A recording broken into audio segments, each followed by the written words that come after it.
All right, well, we are right at 2:45, so I guess we can go ahead and get started.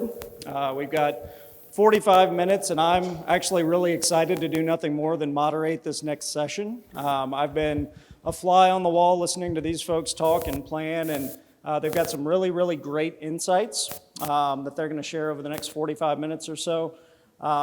This being the Collaborate Conference, it's nice for us to be able to bring together an assessor, a client, and a service provider to talk about the ways that they integrate together as a team. Everywhere from planning and scoping all the way through to submission, but not just that, really what they've seen in the industry over the last maybe 5 years or so as well, because we've seen a lot of huge changes in the marketplace. So my name is Tim Sigler. I'm a partner principal with BDO, serving as the market leader for South Atlantic and Florida, and also as our national high trust practice leader. And now I'll turn it over to each of these folks to introduce themselves, starting with Daniel. Hey, and thank you all for being here. My name is Daniel Gramad. I'm a cloud security architect at Google, work with large enterprise customers like yourself, and then also in a previous life, I worked as an advisor in the privacy and cybersecurity practice at PwC. Turn over to you. Good afternoon, everyone. My name is Denise Bowie. I'm Director of Information Security at Delaware Health Information Network, also known as DEN. I'll tell you a little bit about myself, and then I'll tell you a little bit about DEN. So I've worked at DEN for just a little over 2 years, and I have primary responsibility for our information security program and initiatives, one of those being the high trust certification process. And I'm happy to share that we assess against the R2 risk-based validated assessment, and we have achieved that certification, yay. So it's a lot of hard work, but it's worth it. Security is very important to DEN, and it's also important and expected of our customers working in healthcare as well. And prior to working at DEN, I worked at a pharmaceutical company for over 30 years in different areas, managed the incident response team, third-party risk management, corporate security, IT, and on and on and on. But a little bit about DEN. DEN, in 2007, DEN became the first live statewide health information exchange. So we serve all of the acute care hospitals in Delaware, as well as almost nearly 100% of the state's medical providers as well. We receive over 14 million clinical records a year, and that consists of about 3 million unique patients. So we deal with a lot of data. And then we take that information and we share it back out to our providers and also to our hospitals via a community health portal, where we hope the goal is that we will have better patient health outcomes, as well as eliminate some of the duplication of services and also reduce costs for healthcare. And we also power up for the state their health claims database as well. So again, we deal with a lot of data. Thank you. Thank you for coming. I'm Michael Wright, Assurance Managing Director at BDO. I do work with Tim, and I'm one of the leaders on our high trust team. So looking forward to presenting and talking with you guys today. Awesome. So we've got kind of a packed agenda of questions that we're going to be talking through with the panel, getting each of their insights on a couple of different topic areas, but really focused on building and working in a cloud-compliant culture for our healthcare organizations. Obviously, you've kind of heard from each of them now and kind of the different areas that they oversee as part of the process. But now we'll jump right in, because there's 3 areas we want to kind of focus on for today's agenda. The first is current state. So with that, I'm going to open it up to our 3-member panel and say, what are some of the biggest changes you've observed in maybe the last 5 years or so related to how cloud services are being used and integrated across the board? So I'll start. I would say over the last 5 years, one of the changes that we've seen mostly, of course, is reduced overhead costs with cloud services.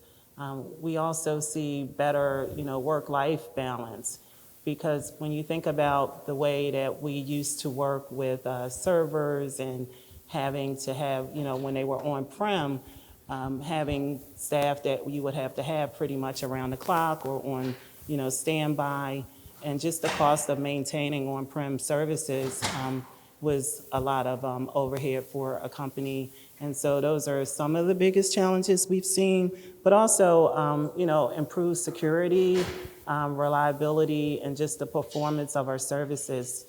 You can expect that, the data is going to be there when you need it. It's quick, it's fast.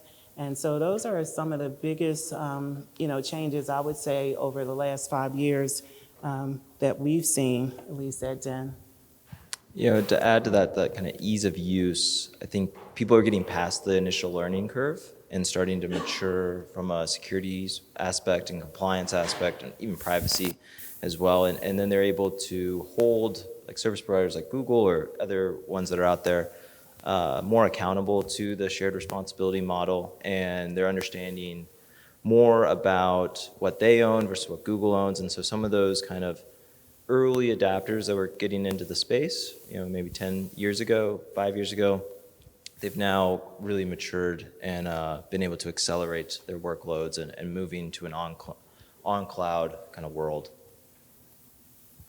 And then I'll go ahead and add, we handle a lot of different types of assurance services as it relates to security and privacy. It's not just HITRUST, it's SOC, it's ISO, it's FedRAMP, it's FISMA, whatever it is, whatever the industry is that's requiring this. Moving to the cloud is sort of the norm now. 10 years ago when we were doing an audit or an assessment, whatever it may be, anytime we came across a new client, they said, yeah, we're outsourcing this. This is hosted somewhere else. Our initial reaction was, wow, this is kind of interesting. Are we going to assess or audit this? That was at the beginning. Now you expect it. When somebody says they don't have any components in the cloud, you look at them like they're a unicorn. So we expect it, and it's it's obvious the benefits that they're reaping. I also am noticing a lot more lately, and maybe this is part of marketing, but a lot of the cloud service offerings out there, they're industry specific or regulation specific. So they're basically letting their customers know that, hey, leverage us to become compliant. So that's kind of what we're seeing here now. And just to add to that, just a little bit, I would say that, one of the other biggest changes is just the adoption of cloud services. I can remember when cloud was first being introduced, and there was this cloud thing, and where is my data, and is it going to be secure? Especially from your, from the legal department, right? We can't put data in the cloud, and I think that has really changed over the last 5 years. I didn't mention it, but Den is our data is 100% cloud. We have no on-prem servers or databases that we're using. It's all in the cloud, and we've been using GCP cloud services for about 4 years now, and we have had, no problems, no worries. None of those things that everybody was thinking about could possibly go wrong. So I do think that's one of the biggest changes.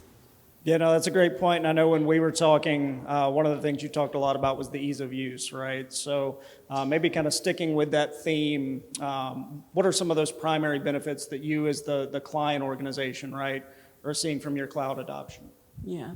So I had a long conversation with my CTO before coming here because, he is, of course, I wasn't there 4 years ago when they set this up. And I asked him that question, and he said the thing that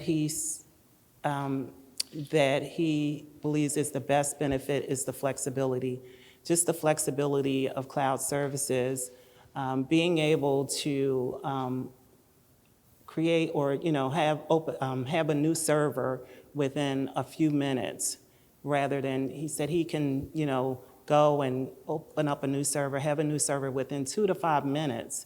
And I think back, because I used to work at a data center, and I remember what it used to be like to have to need a new server, right? You had to submit a request, for budget, it had to get approved. By the time it got approved, then you actually had to order the server, you had to wait for it to come in, and then you had to have the resources there. So, the flexibility is definitely, one of those primary benefits. But I would also say having 24/7 visibility of what's going on with your services as well. And that's all now being provided by the cloud service provider, right? So they have that 24/7 visibility. You have access to know what's going on as well. And it takes all of that responsibility, not all of it, but a lot of that responsibility and risk away from the customer so that you are able to focus on what you do best, in our case, which is, exchanging health information. You're able to use your cloud service providers to help you with that.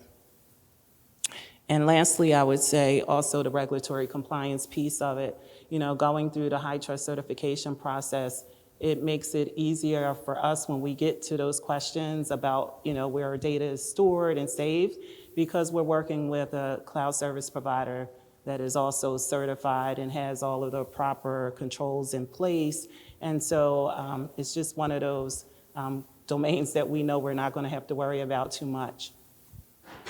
Yeah, it's a great point. And even thinking back 10, 15 years ago when not only were we going through that process, but cloud was sort of this nebulous thing. And then even 7 or 8 years ago, there was still this, well, what's the adoption rate going to look like, right? Now we've seen this massive adoption. So Daniel, from your perspective on the service provider side, right, what are some of the things that you've seen trend-wise over the last few years that you can maybe provide insight on to this group around some things that maybe your clients are doing really well, or some things you think may set them up to do really well going forward in the near term?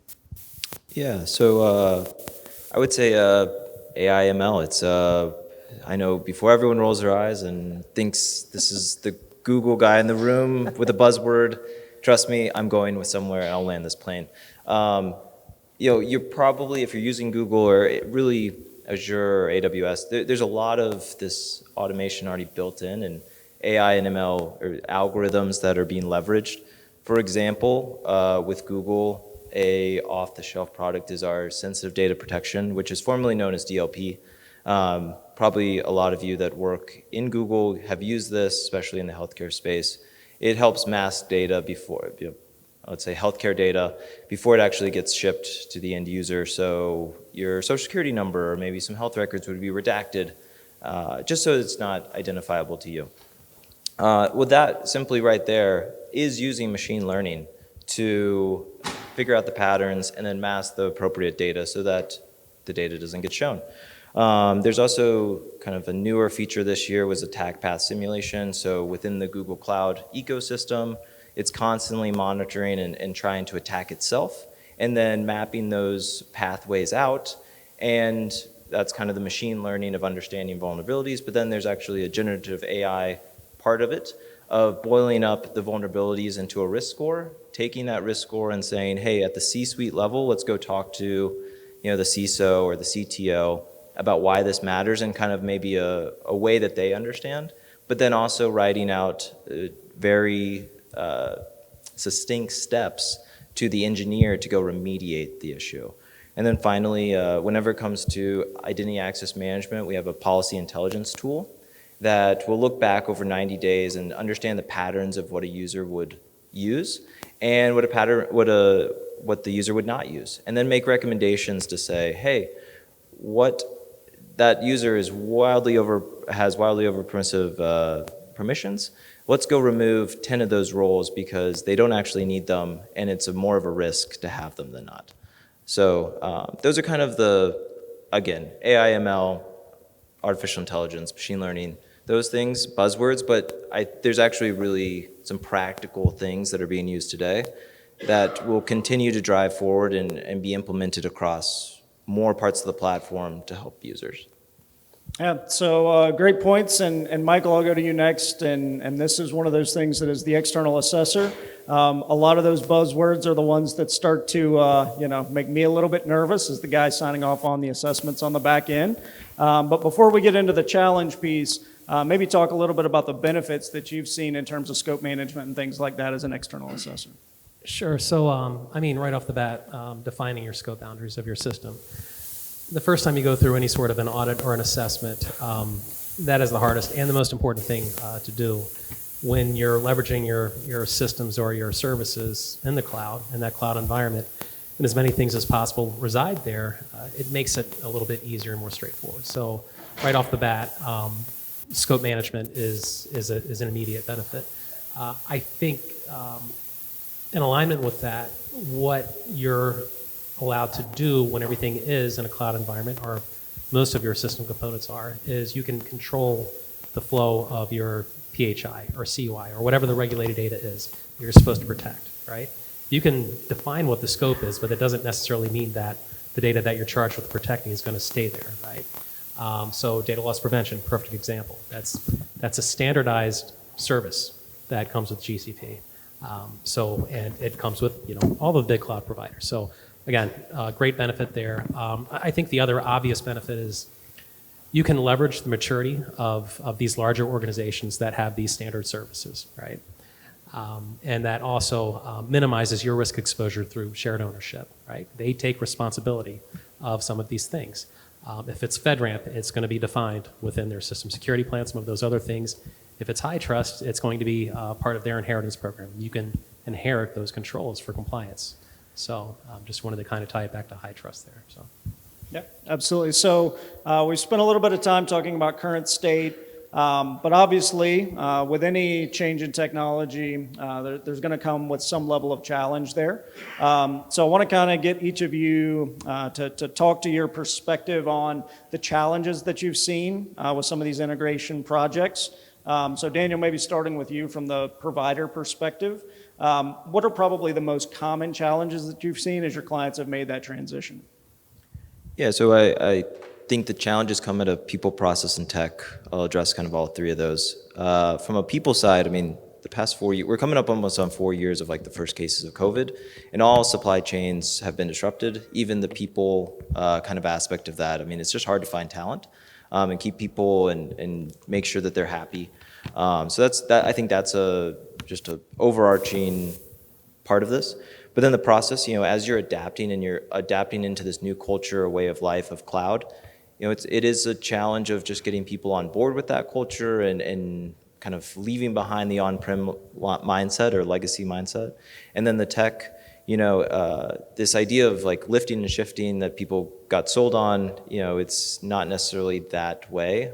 We were kind of joking at lunch that saying should be put to death. It really shouldn't be said anymore, but the idea of like modernizing and what does that modernization look like and re-architecting and working, with the providers like Google or Amazon or Azure, making sure that you're leveraging them and they're part of the shared responsibility, and then also you're owning yours. But all of this ultimately boils down to access, in my opinion, versus security. And how do we balance all three of those components to make sure that patients have access to their data, providers have access to the data to provide the best care to who they're seeing. So I think that's maybe where you come in with providing data. Yeah, absolutely. Some of the challenges that we have seen when we first moved to the cloud, it wasn't because we were doing like a lift and shift. It was more of a need. We had a managed service provider that was hosting our data, and we needed to move away from that service provider. And so we decided to, host some of that data for some of our flagship products on our own.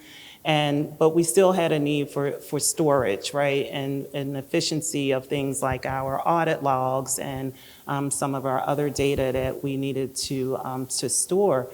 But user adoption was one of those things, right? Again, getting people to understand what that meant. Daniel touched on it a little bit, although there's been changes with COVID as far as, getting skilled people. You will still need, people that understand the cloud and all of the things that are there for you internally as well. So one of the challenges, right, is having enough people internally to understand and be an expert on cloud and what that means, because it's not, you just don't turn it over and Google is going to take care of everything. There is still going to be responsibility from the client, especially around things like managing user roles and, who has access to what, and, understanding what the different options are. One of the challenges that we ran into is, there's so many options when you decide to go to cloud, right? As far as databases and which one do you choose. And so you just really need to have someone that can understand all of that and make the right choices for you and the services that you need. But in addition to that, I guess having the right evaluation of options, but performance monitoring. So you really want to pay attention to performance monitoring as well. Because if you're not paying attention to your usage patterns and what's going on, you may be surprised one day with a bill where, your usage is more than what you thought it was. So, those are just some of the challenges and things we probably learned a little bit the hard way that you really just need to have someone paying attention. And the other thing that we found, because I run the information security program, we also do disaster recovery testing as well. And one of the things that often comes up is how much of a dependency, although our data is in the cloud, we have a high dependency on the network being up, right? So if that network was ever down, now what, right? But, the good thing, like I said, we haven't run into that issue, but that is one of the scenarios we do go through a lot when we do DR planning and testing, and we think about what will we do. But we back up a lot, so that's one of the one of the ways to maybe save yourself. But those are some of the challenges that we ran into as a client. That's great. And I'm going to go a touch off script here for just a second, because I do think this kind of brings on another question that maybe a lot of the people in the room right now are facing, which is around vendor risk, right? So when you start thinking about those expectations that you have and those lessons learned from going through that process, what kind of things would you say you would encourage folks to look at, from a best practice perspective, those minimum expectations, any kind of lessons learned that you all as an organization may have encountered through that process? Yeah, sure. So minimum expectations, right? Your contracts. You want to make sure, you have contracts in place with your service providers. Uptime is going to be really important to you. Also, their reliability and performance. So you really just need to look at their track record. Also, looking at what certifications the provider has, regardless of who you choose. Do they have all of those right certifications in place? As Michael mentioned, it is very helpful to us because, that responsibility of keeping up on the certifications and the controls that are necessary around managing servers is, Google's responsibility. And because they're certified, we kind of inherit those controls. And so, we no longer have to really worry about it. And then robust security measures. You just want to make sure that they have everything in place that you would expect from a security perspective. And so those would probably be what I would say are some of your just minimal expectations you might want to have with a cloud service provider. And I can add, I know from the compliance aspect, whenever we list out what compliances we adhere to and align to, and then the products that fall into there and what's been certified and whatnot, that's all public information. So it's not hidden behind some type of paywall or anything. And then how our data processing addendums and how we actually handle data and what it means that you guys own your data versus it's not going into Google and Google's using it to train their next artificial intelligence or machine learning models or whatever that looks like.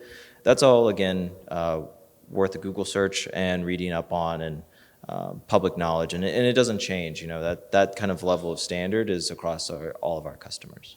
Yeah. And one thing, you made me think about it, is one of the things we expect is up-to-date documentation. one of the things we rely on heavily, and Google does do a good job with that, is just documentation and information, resources available to help us along the way. We refer to that documentation a lot, and so if they're keeping that documentation up to date, it helps us to be able to run our services and make sure we understand what we're doing. Great. So, Michael, now I'll turn to you from the assessor perspective.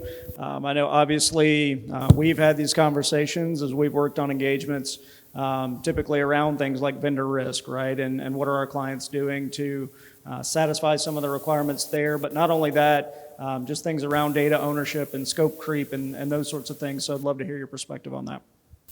Yeah, I think it really just comes down to understanding the responsibilities, knowing where there's a line between what you own and what your service provider owns, or where you have shared ownership. That needs to be very clear in your service agreement.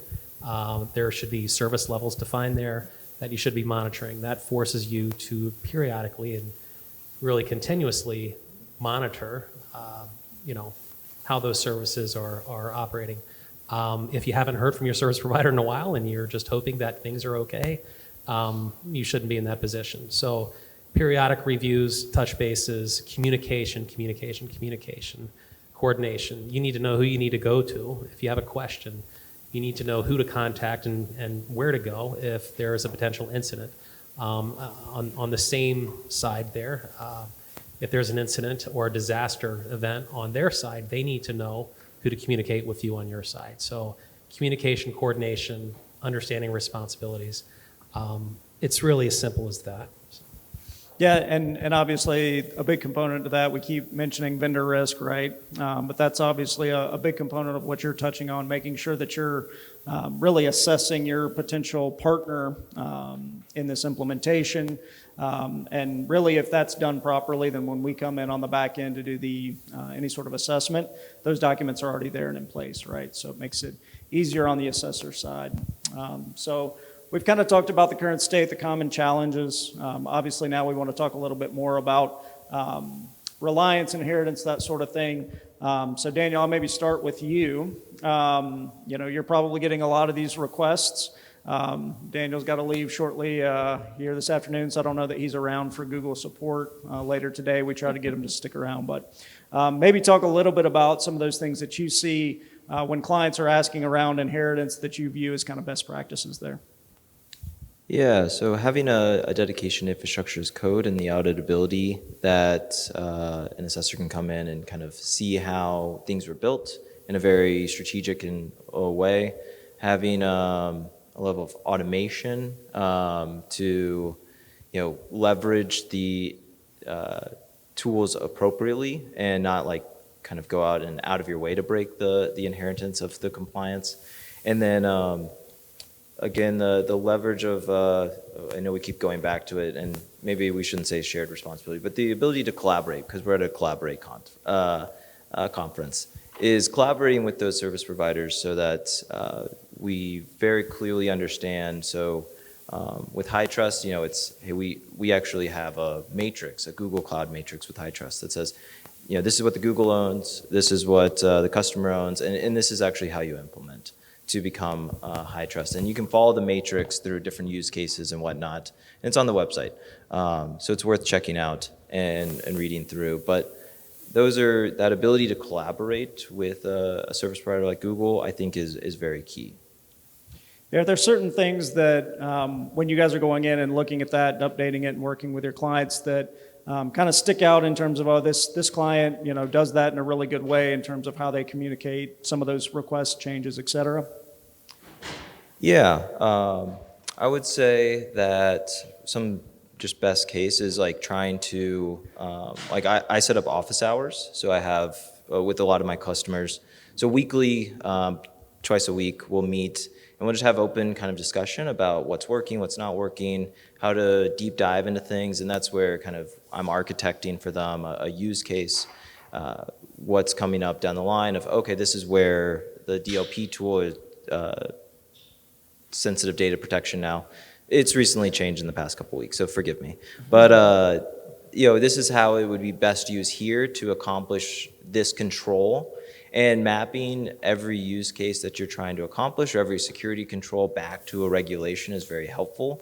So if you know actually this is line item in the HITRUST framework, and then sending that over to the Google representative like myself to help you work through that, then we can kind of reverse engineer or engineer to something.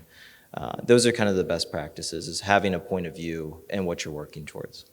Yeah, great. So Denise, looking at this now from the client perspective, what about on your end, right? You've got to make those requests now to your provider or have the discussion, with your assessor around scoping and things like that. What kind of things have you seen that work really well from that perspective? Right. So some of the lessons learned for us is, again, really understanding who's responsible for what, right, on both sides, because, from a provider perspective, for one control, we may be able to inherit 100%. Maybe we can inherit 50%. And if we can only inherit 50%, that may mean we're responsible for the other 50% or not. Our assessor, in this case BDO, has been very helpful too to help us understand kind of that relationship between who owns what. So you really need to understand who's responsible for how much of that control, because it's not always 100%. But also submitting your inheritance request with adequate lead time is really important. As you can imagine, Google probably has many customers that are coming to them, with requests for inheritance. And so you don't want to, be in a pinch where you've, cut the time too close. So you want to give yourself plenty of time to put those requests in. And then lastly would be monitoring your open requests and then proactively following up with the vendors, right? Because ultimately you're responsible, the assessor is gonna, need to do things in a timely manner. So you just want to make sure you follow up with your vendors, the service providers, put those requests in on time and understand who's responsible for what. We deal with a lot of different vendors in our environment. So we have third-party vendors that are supporting us with some things. We have the cloud providers. And so when we're going to do a HITRUST assessment, one of the things is really understanding who's responsible for what to make it easier for us to get through that assessment. Yeah, so obviously it sounds like a lot of communication, right? Yes, So I know Daniel mentioned the weekly calls. Is there anything else from your perspective on the client side? Maybe it's site visits or, emails, status reporting, anything else? What kind of things are you guys doing to help monitor and manage that relationship? Right. For us, it's mostly via email, and sometimes maybe we get on calls with some of our vendors, but mostly through email. No on-site. We don't do on-site visits. We never have. So most of that is basically through email communication. I just say, giving yourself plenty of time, pre-planning. It's all about pre-planning with the whole HITRUST assessment process overall anyway. We give ourselves plenty of time. We always tease that, as soon as we finish our assessment, it's time to start thinking about next year as well, because, we certify for about 9 different systems that we use at DEN, and so we're working with a lot of different vendors. So communication is key, but it's mostly at this point done through email, and maybe if we have to, get onto a Teams call or Zoom call, we'll do that as well. Great. And so I won't ask you the timeliness question, but as someone who sees a lot of requests for inheritance and that sort of thing, but adequate time, what does that kind of look like from a service provider perspective? Yeah, I think that maybe depends on the scope of the request in entirety, but I think if you give someone a week's time, you're probably giving them enough time to at least prioritize it and spend a day worth working on it. Week to 2 weeks. Yeah. Not the night before. Please, not the night before. It's spoken like you've heard that before. Yeah. My wife does not appreciate the night before, so. But believe me, we don't either on the external side. So, so Michael, as that external perspective, what are some of those challenges? And maybe I've alluded to one, but I'll let you kind of take it from there in terms of challenges that you see. Sure. So with HITRUST, inheritance is beautiful when it works out, right? It's absolutely wonderful. Where it goes wrong is where people don't spend enough time up front and identifying those controls that are inheritable. You need to do that from day one of field work. The day that that assessor, starts the work, identify those controls, look at the shared responsibility matrix, submit those requests immediately. You do not, I heard Daniel say this, so that means Google doesn't mind if you wait till a week before submission. But I would advise against that. Right. I would start from day one. Don't wait until 2 weeks before submission, because you're putting the chances of them approving that and getting that documented at risk, basically. So you're leaving inheritance opportunities on the table. I will say that, maximize inheritance as much as possible. The problem with inheritance with high trust, and this isn't a high trust issue necessarily as much as it is the service provider, it's about communicating. You don't always get a name that's associated with somebody that's going to be reviewing that request and signing off on it. Occasionally you will get a name, occasionally you'll get a name and a face. If you're really lucky, you'll get a name and a face and a voice, because they'll want to set up a call and talk to you and understand the scope of your system. I've seen that happen one time in 8 years of doing high trust. Now, inheritance has been around the whole past 8 years, but I'm talking about the last 3 or so in my role. I've seen that once. That's a good service provider, because they're actually applying some judgment in what they're signing off on, and they want to understand the scope of your system. So just giving you guys a heads up. But more important point is submit that request immediately at the beginning of the engagement. And so one of the things I think we see a lot as external assessors is that misalignment, right? And a lot of times it happens once the request has been submitted, and now we are having to schedule some of those calls. So I'll open this question to any of the three of you. What are some things that you've seen, work really well? I know we talked about timeliness, we talked about status calls, but in those situations where maybe we have started down that path, communication is key, we've heard that. But what are some remedies that you guys have seen? What are some ways you've really seen teams collaborate, from assessor through client through service provider to address some of those challenges? Maybe take the first stab at this. So it's really helpful whenever a customer comes to me, and I said earlier, kind of has a point of view, and like, I've done my research, this is what I understand it as, and is a little bit more so than just like, well, what do I do with this? And then it's kind of like we're still at a blank slate. But if I get something tossed on my table and it's like, oh, okay, like I've gotten now the context of this, I understand what you're trying to work towards, and this is the research you've put in, and now I can kind of add in like my 50%. But if you send me an email and just say, I just need help with this, and you give me a one-line part of it, that's not the hardest, or that's pretty hard to kind of respond, and then it takes maybe longer for us to set up a meeting to meet. Or if you're able to do some stuff through email, you're getting a lot quicker responses and whatnot. Yeah. From the client side, communication is key. Helping your assessor understand your environment and how it's used is really important, because, in most cases, we're pretty much all unique. We're pretty complicated. We're small. Den's a small company, but we deal with a lot of data and a lot of different moving parts. And so if our assessor really understands our environment, they're able to give us advice and help us through the assessment, and that's worked pretty well. And from a service provider's perspective, I think just, getting those requests in early, making sure you understand who owns what controls. So you need someone internally that's going to, work through those controls and really understand, okay, these are all the things, we're responsible for, we can answer, working with your internal teams as well, so that they, understand what they're going to have to submit or, answer for. But once you have kind of that layout or lay of the land pretty much, I think you will find it'll be much easier to get through your assessment, and it's worked really well for us. Yeah, I was going to say from an external perspective, a couple of things come to my mind instantly. And number one, it's that collaboration component with our clients, right? When the clients understand, hey, let's schedule that call with our provider and the three of us get aligned on something. Because a lot of times we're talking about inheritance, but there's other components to that as well, right? There may be other compliance activities and reports that are being leveraged to cover some of that. So maybe it's a SOC report. Does that align with, what we need it to? So maybe any perspective you guys have outside of the inheritance model on some of those other maybe compliance activities that can be leveraged and how to work through that. Oh, I was just going to say, I think one of the things we found sometime is understanding what version of an assessment that your service provider has assessed against.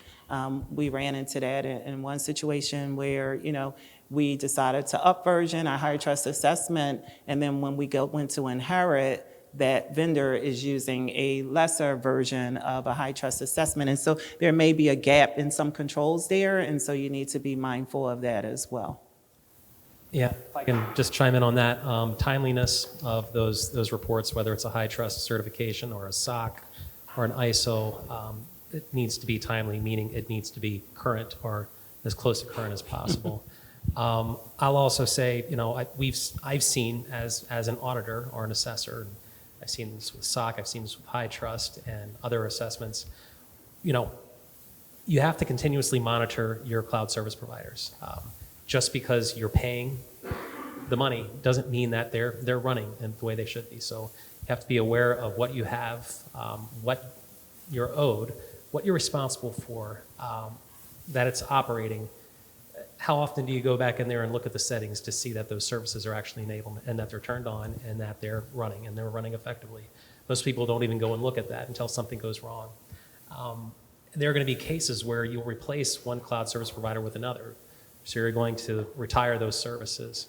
Well, who's archiving all of that data? Let's just say you're leveraging another managed security service provider for 24/7 monitoring services and retire their services. Where are those logs going there? I mean, who's retaining those? Make sure that you're archiving these and documenting them so that if you do get audited for a certain reporting period, that that portion where they were in service, that's being covered. I've seen people not think about that, and then a year passes by, and all of those logs are gone. Just an example of those kinds of things. So just think about some of those things if you're replacing, one service provider with another. That's just actually a bad story. Or even not necessarily even replacing, right? I think one of the things we talked about earlier was even just, having the tools at your disposal doesn't mean you're always using them, right? So making sure to utilize, make sure that, what we expect to be in place is in place, and making sure we've got the right delineation of responsibility, which I think we talked about a little bit earlier. We did want to save the last 5 minutes or so, and I know we're actually a little bit less than that, for any open questions. So if anybody does have one, happy to, you got it? Yep.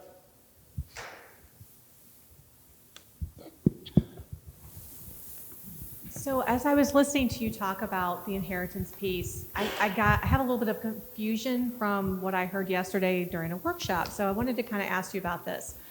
When you publish your assessment, then the SRM allows you to see what controls are available for inheritance and the percentage that you can inherit. So I'm a little confused why you would need to contact the service provider to inherit a control that they have published on their assessment. My initial thought is because they're not responding, because the request is sitting out there for a while, and you need to reach out. Who approves the request, though? I thought High Trust would approve the request.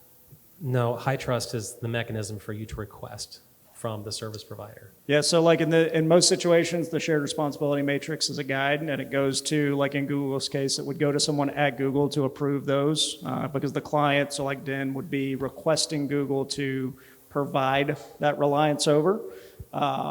However, that's sometimes not always a one-size-fits-all, depending on what services you're using and things like that. Very similar to if you're placing reliance on a SOC report, for example. One of the things that I've seen from assessments where I'm going in and reviewing it is we get the SOC report and it says, hey, this is covering controls X, Y, and Z, or requirements X, Y, and Z. And then when we dig in, the scope of the service that's being covered on the SOC report isn't consistent with what that particular client is using. So maybe instead of full inheritance, there's a reduced amount that needs to be discussed, right? So in that case, it may not be kind of a direct, yes, we can inherit this 100% all times in all cases. And just from a client's perspective, wanted to say one of the things I mentioned earlier was proactively monitoring your open requests, because as Michael mentioned, once you submit that request, you hope it all works well, but if they're for some reason not responding, you may need to follow up to get your answer. because they have to approve it, basically, is what it comes down to. Yeah, inheritance isn't a done deal until they've signed off on it, Yeah. even though you have your shared responsibility matrix. Hopefully that answers you. This is more about the, I guess, the softer side of it, but working with Delaware, was HITRUST a factor in convincing the state to move data into the cloud, or kind of how was that achieved? I'm very curious about that. Yeah, it wasn't, so, it wasn't necessarily the state. It was more us moving from the managed service provider who was actually hosting and managing all of our data, and then now we had to do it. And so we just, we're small, we're less than 50 people, we have small office, one main office. We didn't have the space, right, for an on-prem, kind of data center. And so looking at cloud as an option was cost-effective for us, as well as not having to have all of those resources that we would need if we had an on-prem, data center to manage. That was the factor. We do have, being from Delaware, we're like an instrumentality of the state, so we have a board of directors that we report to, so they would have had to approve the cost and everything, and just moving to the cloud. But the main factor was being able to have something that would have been cost-effective for us, less resources, but yet still secure and easy to use. You're welcome. So we're actually at time, but I know we've got a few minutes we can stick around after, and I want to be respectful of other sessions. So we'll wrap up. I'll get our contact info up here. But if you do have any other questions, feel free to come up and see us. Thanks. Thank you. Thank you.